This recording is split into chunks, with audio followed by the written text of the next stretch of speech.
What conspiracy theory do you believe to be true? What evidence led you to this conclusion? Tom Scott did a video on pigments not long ago where he visited the Forbes pigment collection. They catalog and store pigments that artists used at the time to confirm whether something is a forgery or not based on the chemical makeup of the paint in the artwork. It's a pretty clever way to tell if something is a forgery, as if the painting used pigments that were not commercially available until 200 years after it was completed, then it's safe to assume it's a fake. I agree. For example, in the Forbidden City Museum in Beijing they have all these priceless decorative objects on display, and I can imagine they've locked up the real ones and are only showing replicas because 1. Security, and 2. How would we be able to tell the difference? This is the most believable form of this conspiracy. It isn't worth the risk to show off certain pieces of art or history, no matter the money. They do indeed have the originals, but somewhere so far away and locked up. Amazing copies are made and displayed.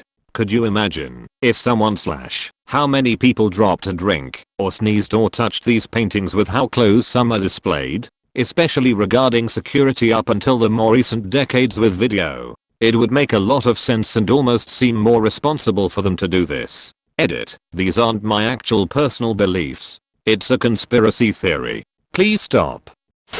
The Hawaii nuke false alarm last year was actually the US government testing to see how the general population would react if an actual nuclear war broke out. Guys, if hypothetically there was a hypothetical nuclear bomb heading for, let's say, I don't know, Hawaii, how would you hypothetically react? Hawaii is the early warning system. No, seriously, I don't mean any disrespect to Hawaiians, but in our sensationalized times today where we are constantly told about the world ending from global warming, AI, economic collapse, etc, etc, it takes a real event to even get people to move. Most of everything else is just some social media storm for a while, but we're used to social media storms all the time.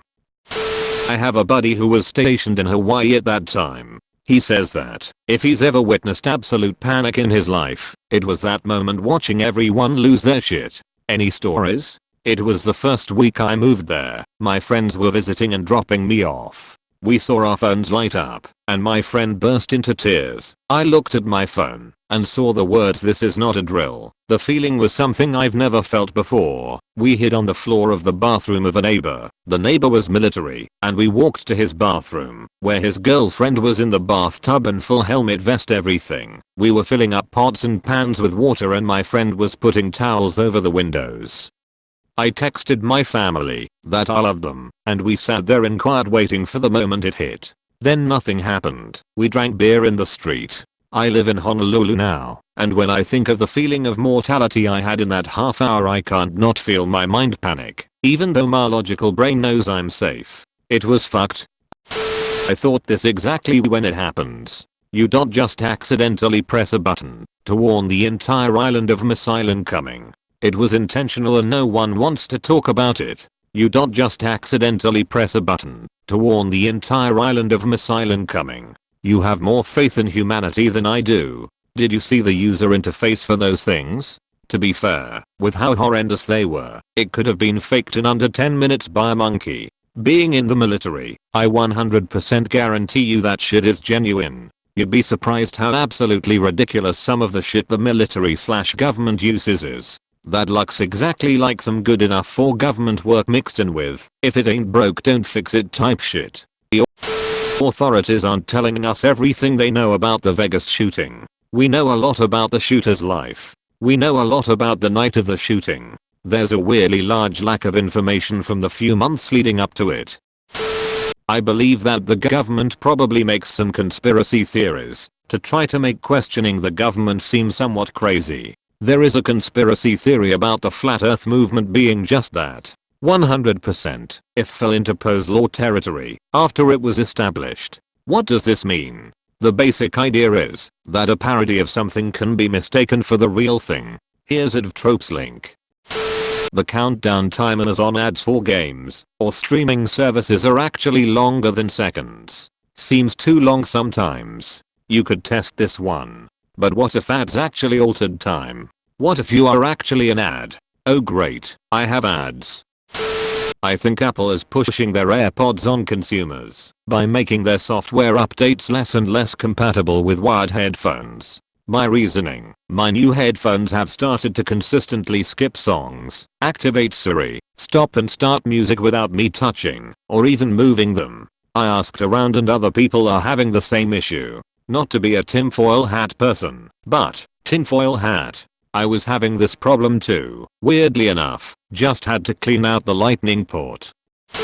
Conspiracy: my local Jimmy John's waits until they have 3 to 4 orders to deliver before they bring me my fucking sandwich. Evidence: where's my fucking sandwich? This is proven. McDonald's McDelivery service asks its stores to wait an extra 20 minutes or so before heading out to deliver in case any more orders come in from the same location. They quote a 45-minute delivery time when most of their menu is not made to order and can be ready to go in under 5 minutes.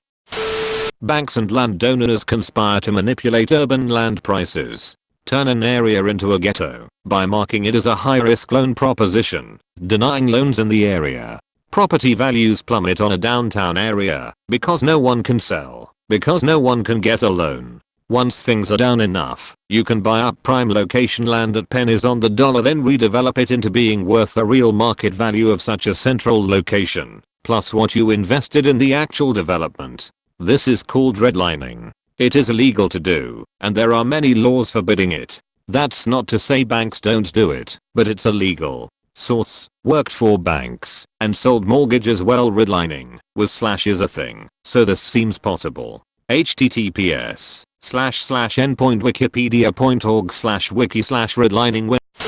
Ted Kaczynski, the Unabomber, was at Harvard. He participated in a brutal psychological experiment led by Professor Henry Murray. The experiment lasted for 3 years, and by many accounts they seemed to have an extreme impact on Kaczynski's psyche. I think this experiment was part of the CIA's MKUltra project and destabilized Kaczynski enough to where he eventually went on his reign of terror of sending bombed packages around the country. During the MKUltra project, the CIA collaborated with university professors on these mind control experiments, but a lot of the documentation was destroyed when people started to look into it.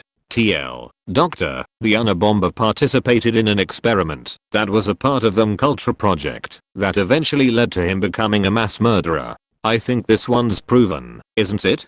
Didn't someone FOIA documents a few years back that explicitly stated that Kaczynski was an MKUltra test subject? Not that the CIA set out to create a terrorist, but that he was accidentally set on that path by them. My understanding is that the professor was involved in MKUltra in some capacity, but that particular experiment was not related. Michael Jordan's father was murdered in retribution for Jordan not paying off massive gambling debt. Jordan didn't retire and then come back. He was suspended for gambling.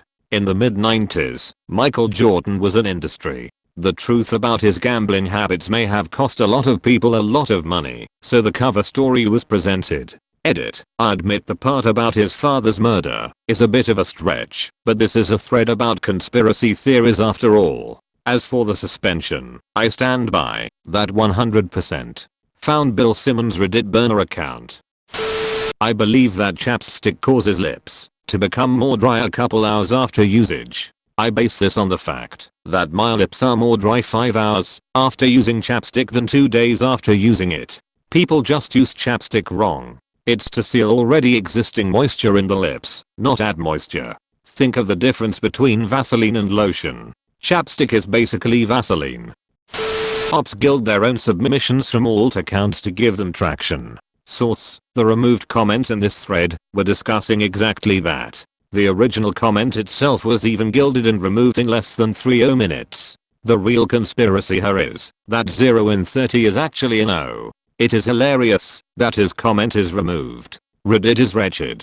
Delete this. Original comment was about how admins get unlimited golden gold posts so it can gain traction.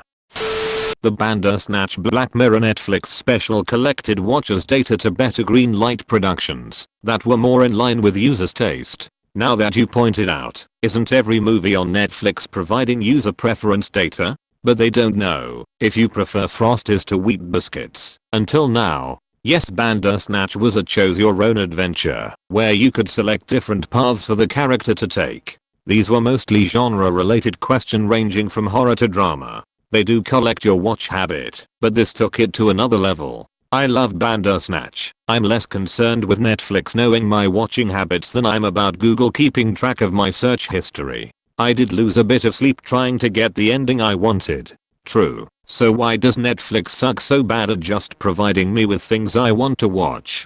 Because you keep watching the wrong things. Duh.